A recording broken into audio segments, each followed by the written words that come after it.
Hi, everyone. On behalf of our speakers in this session this morning and myself, we're thrilled to be participating in this conference.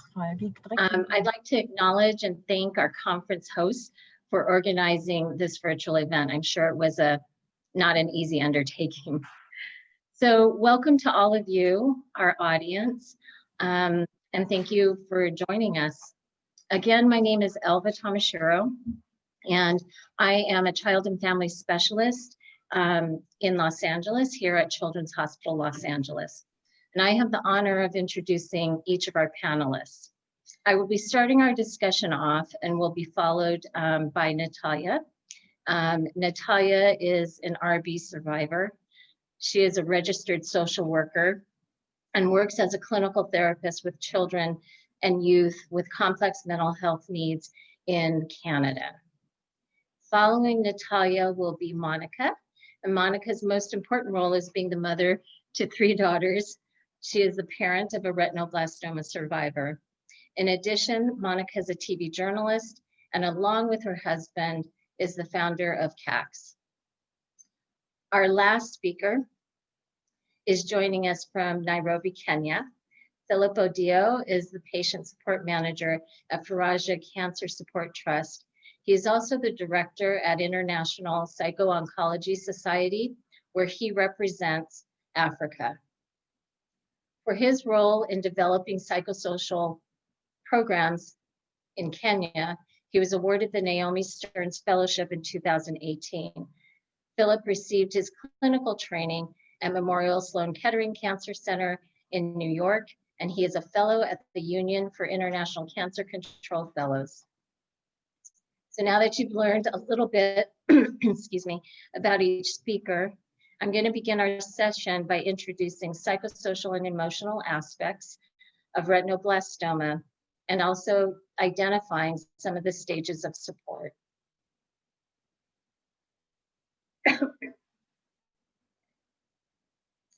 Like all of you, we've learned so much from our families in the retinoblastoma community. They've taught us that the diagnosis of retinoblastoma affects not only the child, but the entire family. Our work at Children's Hospital Los Angeles is built around the model of family-centered care. On this slide, I have the diagram where we're looking at the child and family in the center, or the core of our work, and surrounding the child and family, we have the medical team, medical specialists, and the psychosocial team surrounding the family as they begin their journey through retinoblastoma. So, what is psychosocial support?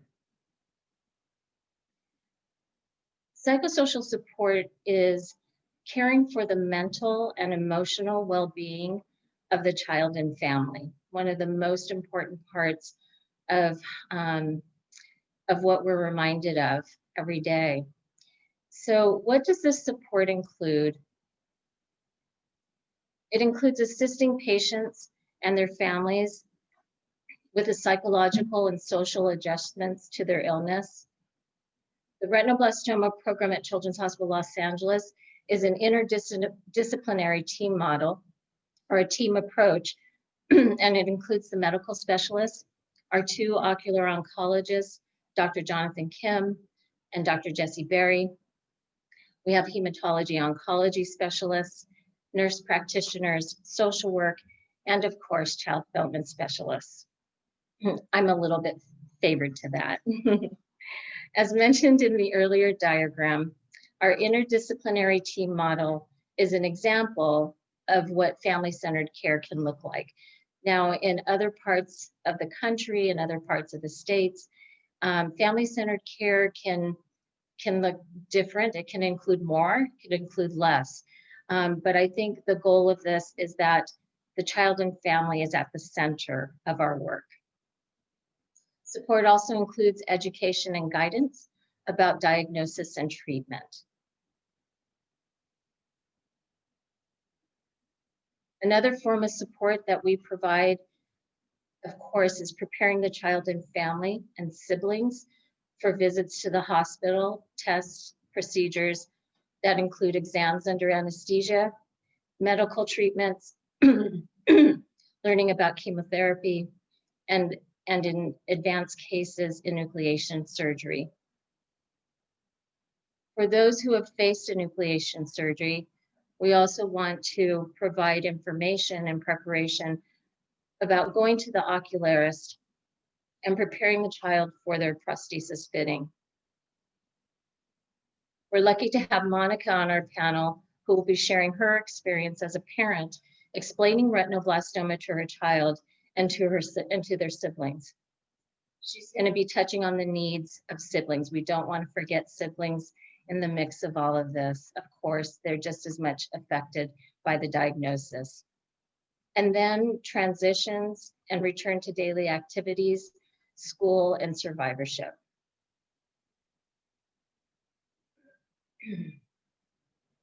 So what I've done to kind of categorize areas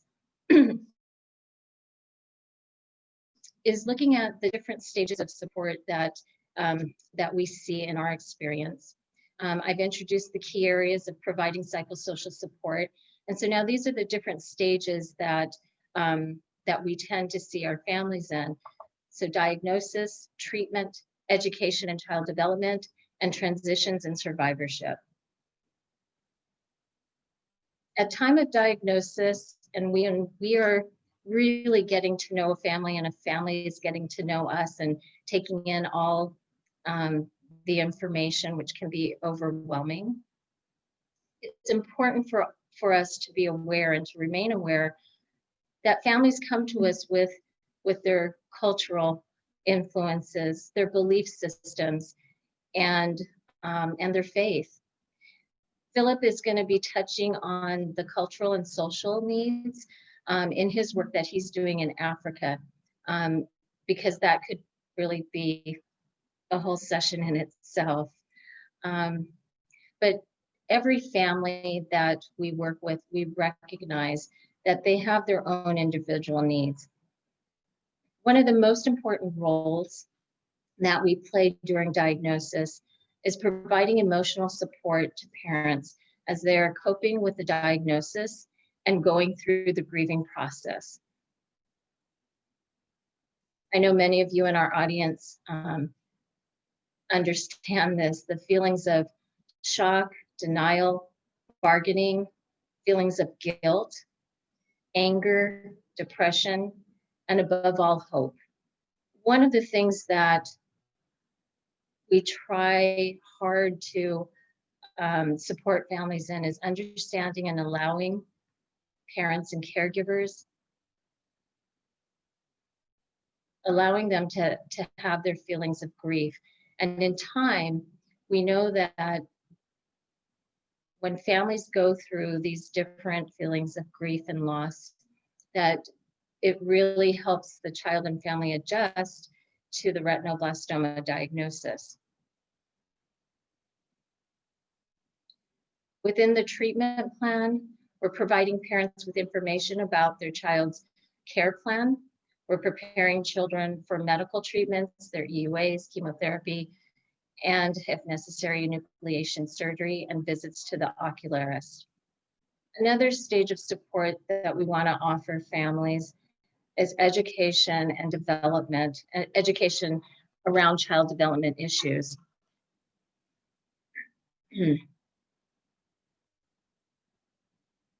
So we're providing guidance to parents in addressing their child's development. And in some cases, they may have some vision needs. So this is where we would be looking at school and vision support services, understanding a child's visual acuity and their functional vision. How does this child use their vision to learn, to get around in their community? And then, of course, how to talk to your child, your community, and school about the retinoblastoma diagnosis, vision loss, and life with a prosthesis. The last area of support I want to mention is transitions and survivorship.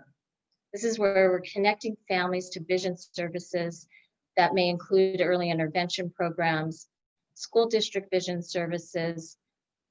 In our state, we have regional center, and supporting youth transitioning services to Department of Rehabilitation. And of course, a life survivorship program. Transitions are what I like to call touch points with families. These are some of the common times after treatment is completed and child and family is only coming for their yearly visits. These are some of the moments where we have touch points with families. So they usually occur during the elementary school years. This is when the child begins to become self-aware and questions and curiosity from peers may begin. And then another touch point with families might be during a transition to middle school, a time where self-advocacy is really important, that they're practicing. And then another transition is during the adolescent years, high school, entering college. And important to be sure that the child who has survived retinoblastoma is introduced to support systems within a survivorship program so that that can continue. All right. I'm going to end my presentation with talking about what is it that we are trying to achieve by providing psychosocial support to our families. So achieving healthy psychosocial outcomes for us would mean the ability for a child and family to manage and foster coping skills during hospital and clinic visits. We want to nurture family dynamics and communication within the family unit throughout their treatment and their visits to the hospital. We want to assist parents in having honest, age-appropriate communication with their child and sibling about the diagnosis. We want to guide parents as they encourage and support their child in developing self-advocacy skills. And these last two that I want to highlight are some of the most important pieces of our work. And it's encouraging secure attachment with parents and family that we want to increase. We know that this secure attachments increases a child's self-esteem, which leads to resiliency and self-efficacy, a child's belief in oneself. And then we want to strengthen protective factors. We want parents to gain parental and child resiliency.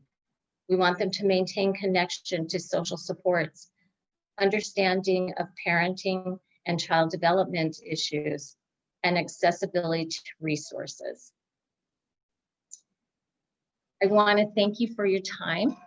And next, Natalia will be sharing her journey and how her parents encouraged some of these pillars of character, building self-esteem, fostering independence, self-advocacy skills, and her own story about resiliency.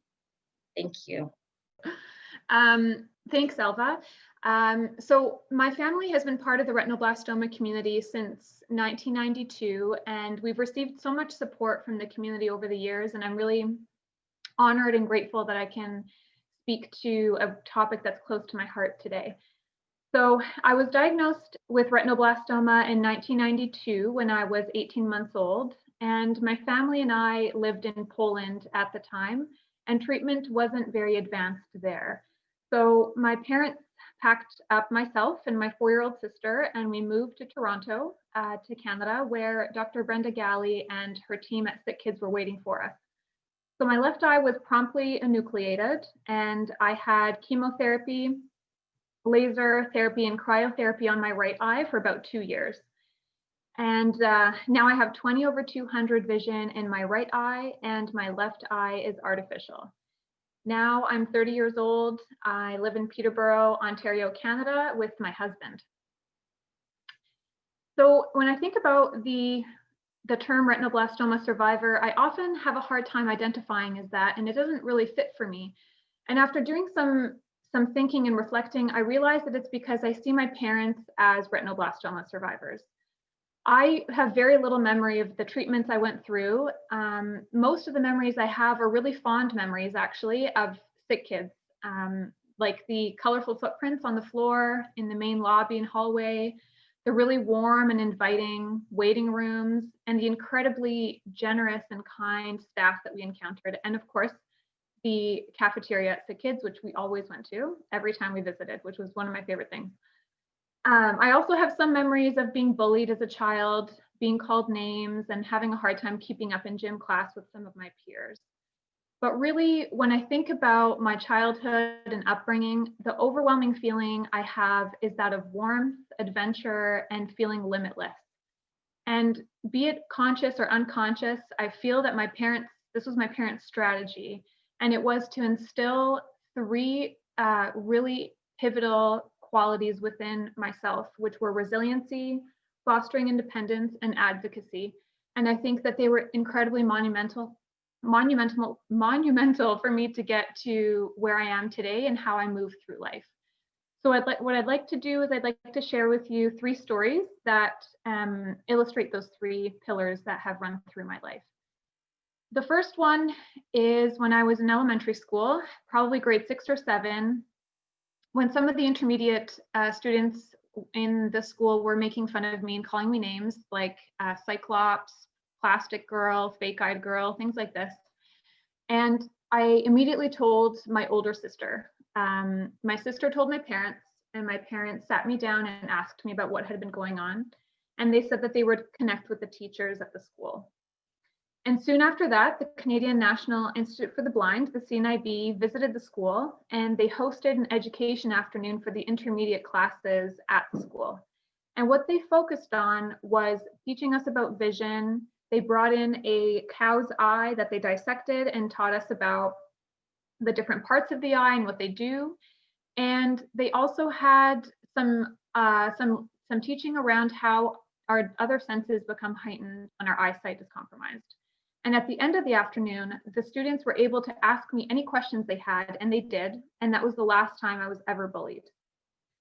Now reflecting on that moment, I realized that what my parents and and the teachers modeled for me was that in the face of adversity and pushback, what we need to do, or what I need to do, is become part of the solution. They taught me that fear and lack of understanding often leads to people being rude or unkind. And so in those moments, what we need to do is bring people in, educate them, and really share with them what's true for us. And often their defenses are down. And this really fostered that resiliency within me, because now to this day, when I feel any sort of obstacles or any challenges that come my way, I stay put, I lean in, and I persevere. As I mentioned, I have 2 sisters, one older, one younger, neither of which were affected by retinoblastoma. So my sisters and I and my parents were very active in my childhood. We did lots of outdoor activities like fishing, camping, hiking, and lots of traveling. And what my parents did is they let me go on and do things with my sisters as I would as a child. And they would hang back and kind of watch me from a distance and see how I managed. They would support me if I needed help. But really what they did is they encouraged me to ask for help when I needed it. And they coached me in creative ways to find creative ways to do the things I wanted to do, but just do them differently in a way that made sense for me. For example, when we would go hiking, I would often follow closely behind my parents. I would watch their feet to see if they were stepping over stones or roots. They would warn me if there were any branches at face height, and they would let me know when to push them away. And this really allowed me to become independent and really feel like there were no limits to what I can and cannot do. They taught me that I can do anything I wanted to do. I just had to find some creative ways around it if it wasn't easy. And this really relates to the last point I wanted to make around advocacy. My parents often told me that I knew my story best and I knew what I needed often. And sometimes I'm going to have to be the one that speaks up about that. So the team at Sick Kids and my parents often told me about things that I should avoid, like radiation, for example, x-rays and sun exposure and things like this. And they said that often healthcare professionals don't all know about retinoblastoma, and that I'll have to be the one that comes in and educates them and lets them know what kind of things are normal for me and what things I would like them to check out. And this was similar also in school. When I moved through elementary school, high school, my undergraduate degree, and eventually my master's degree, I eventually just started approaching teachers in the beginning of class, the first time I met them, and just let them know about where I was at, what my needs were, and what I might need from them to make my learning a little bit easier. And what I really made sure that I let everyone know is that I want them to follow my lead, and that I am very capable and comfortable to ask for help when I need it. And this runs through all of my relationships, my friendships, family, coworkers, employers, acquaintances. I send them the message that I know what I need. And if I don't know what I need, I'm very happy to ask for help. So to wrap up, what I really came to speak to today was about the psychosocial impacts post-enucleation. And when I think about enucleation, it's a moment in time and it's an event that happens. But really the impact of it becomes long-term. But what was very true for me, and what I think is important for everyone to know, is that enucleation, retinoblastoma, vision loss or visual impairment is part of who we are, but it is not who we are. My parents worked so hard to make sure that that's the stance that I hold, and I believe it truly, and it's really helped me to become a strong, independent, and successful woman who happens to be visually impaired and have visual impairment. So what I'd like to leave you with, parents, is I know that this is often an uncertain and scary time. I would say lean in, feel all the feelings, don't feel like you need to know everything, and just have fun, bring your kids into the conversation and be part of the solution. And those kids and adults out there who have had retinoblastoma, you're creative, you're brave, and just remember to continue being brave and continue having fun and be limitless, because that's really what survivorship is all about. Thank you. Okay, well, thank you very much for having me. I was very impressed, Natalia, by your words. I have a daughter who has bilateral retinoblastoma, so you're my courage maker today. Thank you for that. Yeah, I'm talking to you as a mother, as I said already, as a founder of a foundation for children, parents, and survivors of retinoblastoma. I was quite impressed to hear about the long experience you have in Canada, and that's not the case in Germany. When we found out about our daughter's disease, there was nothing for parents, kids, survivors, or anything like that.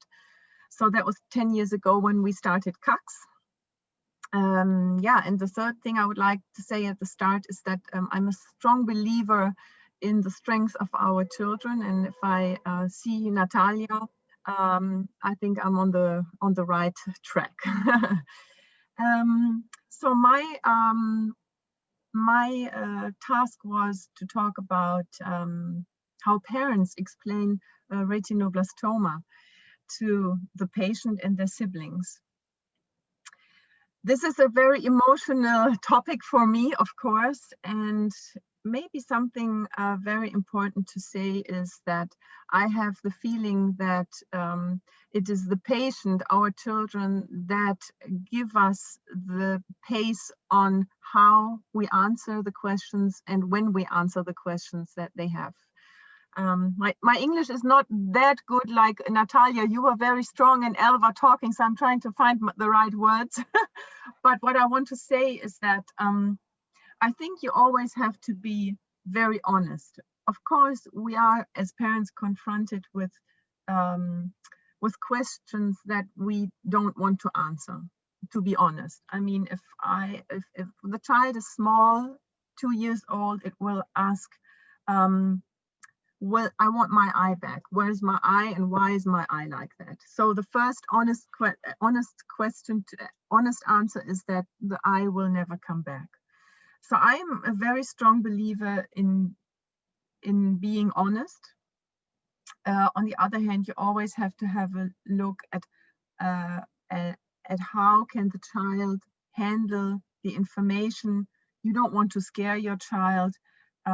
Can he or she really understand what you are telling them? But I think that children ask the questions at a time when they can take the answers. There was a nice encounter about 2 weeks ago in our kitchen when there was a retinoblastoma survivor who visited us. He is a bilateral survivor and he's a very good friend of ours. And he came and had his little baby girl in his arm. And then were talking to each other. And then he said, his name is Hans. He's quite famous in Germany now in the retinoblastoma group.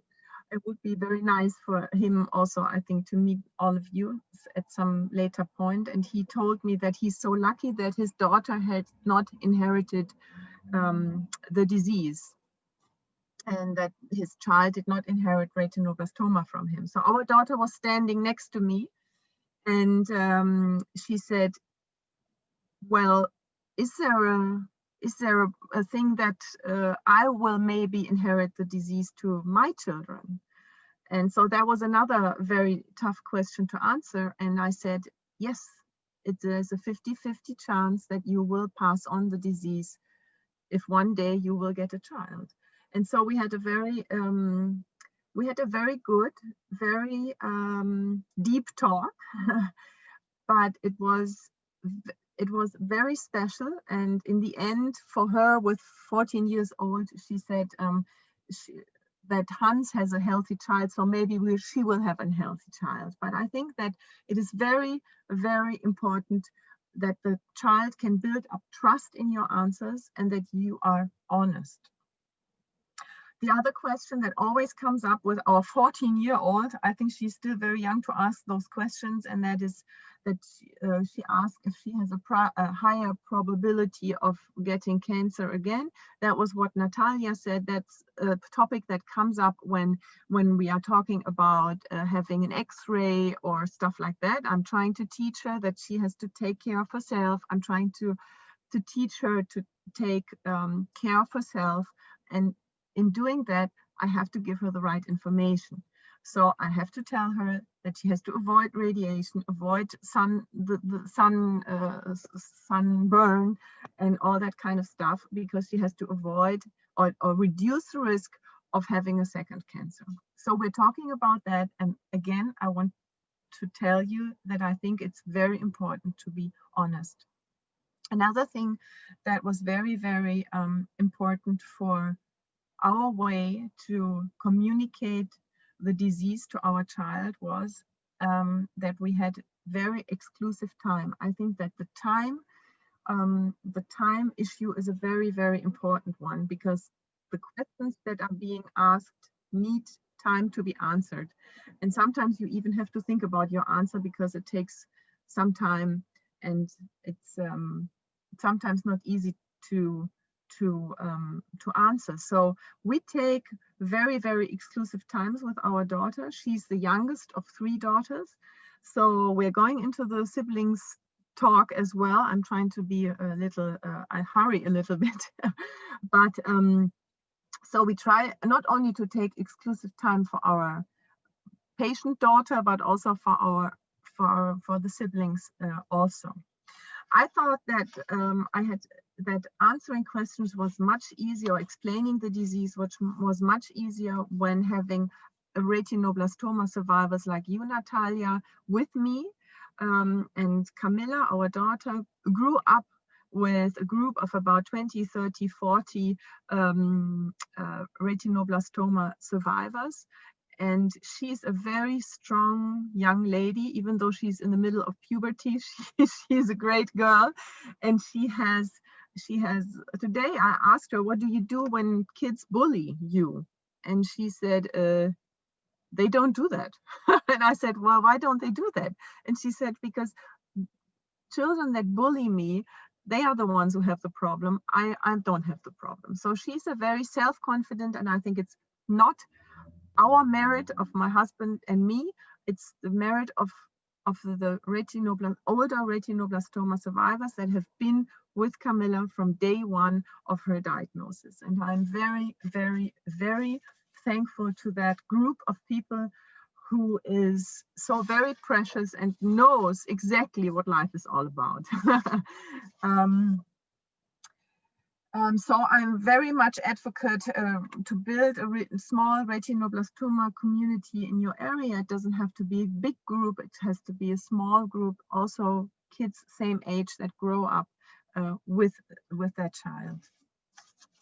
I would like to, because I'm seeing the time passing, I did everything in written form as well, and I would be happy to share that with you, but I would like to have a few words on the siblings. We at CACS have put a very strong focus on siblings from the first day on, because I could see that the focus on our ill daughter was very easy to find, but it was very hard to find the focus for the healthy children. And to make a big jump, both of our daughters, who are much older than our youngest daughter, they have, one of them is a pediatric nurse and now is studying medical medicine, and the other one is studying psychology. So you can see what has been going on in their mind, and it has very much influenced their way of dealing with their sister's disease. I want to give you one situation which was a key situation for us. When we got the diagnosis, we decided that we would take each sibling separate so that they could react separately on what we were going to tell them, because they have very different personalities. So we took one daughter and told her, and she started crying, and she said, this is so terrible, and she asked all these questions, what this would mean. And the other daughter, who is just as wonderful as the first one, she said, oh my God, I'm so glad I don't have that. You know, so it was, and it was great because they were young, and it was just good that they could react and were allowed to react the way they needed it. So we have gone on to that and have tried to allow every reaction, and to have exclusive time with these two girls as well. I have, how can I explain that? We have allowed every feeling. We have tried to allow every feeling that they wanted to have, and we have tried to explain every bit of the disease to them. We have gone on, I think that on one meeting with siblings, we had a psychologist talking to, we had a siblings group of about 20 siblings, and we asked them to write a letter to their parents so they could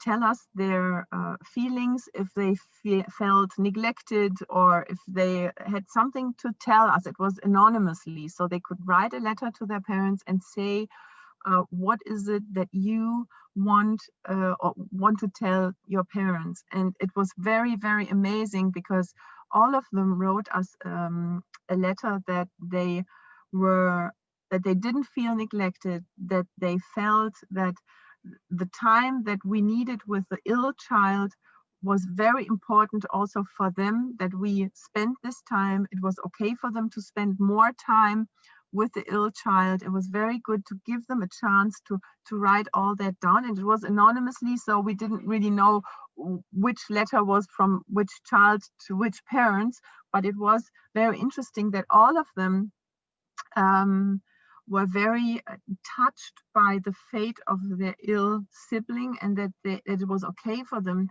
that it had a special role in the family.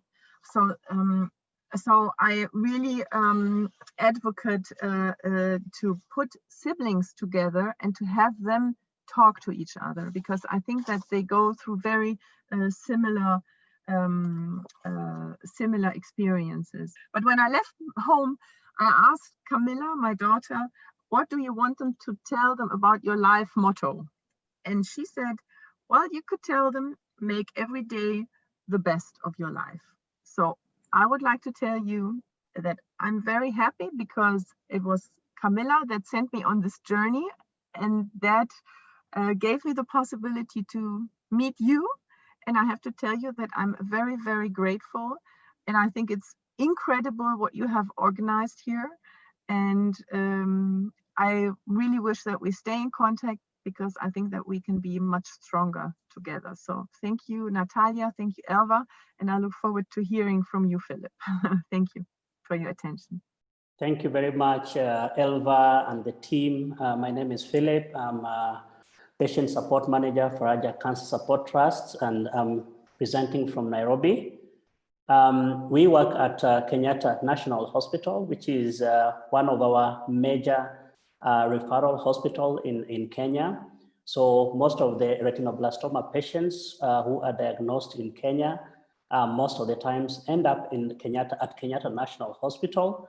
But of course, with the time, we have other referral hospitals that are coming up that are seeing a lot of retinoblastoma patients. But our focus and the focus of my presentation are the patients that we see at Kenyatta National Hospital. I'll give a brief about cancer, childhood cancer. As you can see, retinoblastoma does not really feature that much, because the cases are not that many. They are there, but not many compared to the other cancers like leukemias, Hodgkin's lymphomas, and Kaposi sarcomas. I'll focus a bit about the challenges that children with cancer face in Kenya. And probably these are some of the issues that you'll find across low and middle income countries. One of the major challenges that we face, and this is important because it's going to impact on our psychosocial support that we give to the kids. So you find that most of the time, they really take a long time. They lag time from diagnosis to the treatment. It takes a long time before someone ends at the main national hospital, 6 to 30 months max.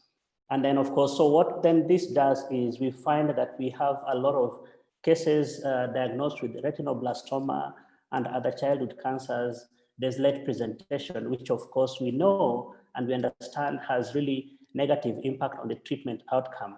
And then this also then affects the survival rate of kids with cancer compared of course to children in high income countries. And one of the things we even face in Kenya is you find that we don't have appropriate pediatric palliative care. So this grim statistics, of course, then affects the work that we do, which is basically at Kenyatta National Hospital. On level, it's a ward called 1C. And we find that in 2008, we found that childhood cancers accounted for 15% of childhood cancer admissions.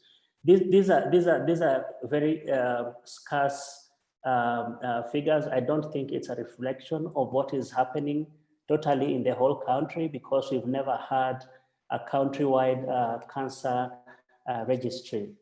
And then you find that most of the hospitals we have, including Kenyatta, there's lack of dedicated pediatric oncologists and of course specialists. And I think this is not something that just happens in Kenya, but of course it happens across African countries. For the last 5 years, there's been a bit of development. We are having a lot of young people taking up oncology as subspecialty, and we're having more of young people being trained. So we find again that only 2 in 10 children diagnosed with cancer will survive in Kenya. This really has, of course, an impact on what are the psychosocial programs that we're able to offer to these kids. So as we try to meet the psychosocial needs of the families who are in the hospital, sometimes the needs are more practical than psychosocial, because they come to the hospital. Sometimes the parents don't have transport to come to the hospital. Sometimes when they come to the hospital, they come unprepared. Probably they were coming and they are told you only take 1 week, and then they end up taking longer time, and they don't have funds to sustain them within the hospital. So this, of course, means that instead of me offering that support, the support they need at times is a practical. I need you to help me with maybe airtime to call somebody at home, because most of the times when they come with the children, there's that one child who is sick. And then you find that they might have 6, 7, or 5 other children that are left at home. And most of the times in the African settings, it's the mothers who stay with the children. So the mothers have to take care of the one child and of course the other siblings who are at home. So the activities that we do besides the practical needs, we also give them a bit of distractional therapy. Basically, we help them to make beads. This helps with the, of course, sensory motor coordination for those who can be able to do it. Of course, also distracting them from the pain and the disease. And then when they make something, there's that a lot of self-confidence that is built and self-esteem. Oh, look at what I've made. Oh, look, I can do this. And sometimes we also engage the parents in this process, because most of the parents are there. They don't carry books to read. They're just there and they're sitting, and there's not much that they're doing. So this gives them an activity to take their mind away from pain and the child. So, and then of course, we are also engaging a lot in therapeutic arts. And these are activities that we do in the retinoblastoma ward. We find time to engage in expression. Sometimes we engage the parents also, so the parents work with the child. So that's a way, again, of distracting their mind from what is going on. And of course, as we engage them with these therapeutic arts, you're also trying to enhance their skills. If you help them develop coping skills, we help them even with the body awareness, because the craft activity is centered in a way that it tries to focus on helping them with the body image issues. And these are mostly children who are younger, slightly younger. And also for the parent, it's a good way of communicating with the child. Because sometimes children, and more so in African setting, children do not have that capacity to vocalize, because growing up, we were told children are there to be seen, not to be heard. So they're not very expressive. So art therapy is a good way of really trying to make them expressive. We also engage in music therapy. Basically, it's a non-pharmacological way of making the parents have fun, but as they have fun and the kids also have fun, it's to distract their mind away from the situation in the hospital, from the surgery that is coming up, from all these things that they are facing within the hospital setting. And then, of course, we also have symbolic play. Symbolic play basically helps us to connect the child with an upcoming procedure. We help to connect the child to bond, have that relationship with the doctor. You know, they can play doctor and do all these things. And sometimes also helps them to desensitize them from the procedures that are coming up, and becomes a very appropriate way of telling them or preparing them for the procedures that they are going to have. So what's the way forward for us? There's a lot of challenges, of course, that we face in offering this support, because like I mentioned, we are at the stage whereby the needs are so enormous. As I've said, we have patients who come in. When they come in, they come in with late stage presentation. So of course, we have to address the late stage presentation. Some of them become more at a palliative stage, so that needs to be addressed. There's a lot of illiteracy among the parents. So what we do is, I didn't put it here, but we have a support group for the parents. And it's basically educating the parents, what is retinoblastoma? So we educate them, we talk about it, and the challenges that they face.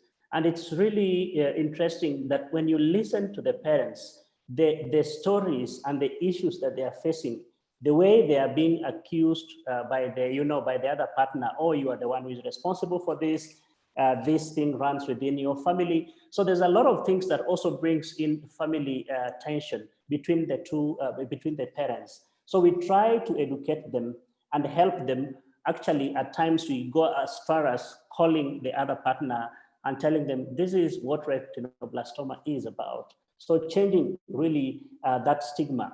The other thing is we've had young people who are who are teenagers, and then there's the issue of bullying. So you again have to reinforce that sense of self-resiliency and trying to help them, prepare them, once they finish with a long hospitalization, when they readjust back to the community, they need to have those skills that will help them to even do better in the community, because the challenges are there. And then the other thing is, of course, is we are also trying to work on developing, and this is still in its formative stages. I've been running this program for the last 5 years, so it's still initial. And we are looking at how can we be able to have specific retinoblastoma focused psychosocial intervention. So that's work in progress. And of course, I'm really looking forward to hear from others throughout this conference and see how can we be able to work together. Maybe we can learn from our counterparts, from Elva, of course, from Natalia and other organizations, how we can have clear, structured psychosocial programs, of course, with the limited support, because all these things are donor dependent, And then, of course, really need to focus on increasing education initiatives. Stigma is something that is really keen and in this area. We need to educate people, and I think there's been some developments that have happened in Kenya, of course, through Sick Kids Foundation and other organizations that have been coming to Kenya, including DASIS, IFAN, and there's so many organizations that have been doing that. But I think there's need to increase that in the country, and not just in Nairobi, but across the whole country, so that these cases can be diagnosed early, and then of course, then treatment really becomes possible. And the last one is, of course, we need to really focus a lot more on community education, because that lack of education brings in misinformation. Lack of appropriate knowledge also fuels stigma. And of course, when stigma is there and when there's no information, then that's where we have cases of kids being called, they have evil eye because of retinoblastoma. And evil eye basically means is somebody who has something bad about them. They, the way they look, they have this evil eye. And this really affects many kids. And then there are parents who also do not bring their kids to the hospital, or do not take their children to the hospital. They take them to the herbalist, they take them to the witch doctors and traditional medicine men, who will then give them herbs that will cure the retinoblastoma. But of course, this does not help. It just makes matters worse. So I think with appropriate education, community education, people will know that this is a biological issue, and that when you go early, it's treatable and it's curable. So thank you very much. Well, thank you very much for such a thorough and engaging panel.